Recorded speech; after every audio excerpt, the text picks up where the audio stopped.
এখন যেসব মানুষ সারাক্ষণ গুনাহ করতেই থাকে, শয়তান তাদের কাছে এসে বলে তুমি তো এমনিতেও জাহান্নামে যাবে, তার চেয়ে বরং আনন্দ করেই নাও। শয়তান আসলেই এমন বলে, আর তারাও এভাবেই চলতে থাকে।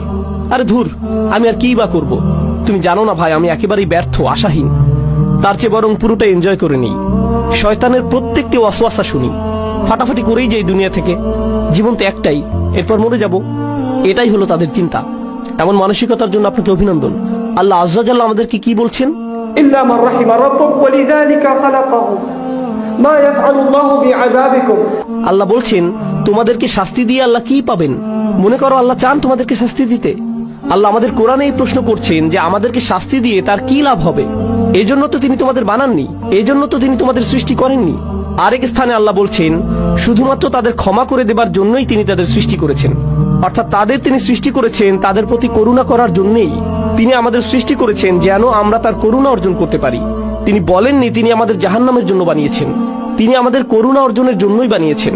তিনি আমাদের করুণা করতে চান, এজন্য এই দরজা খুলে রেখেছেন তিনি।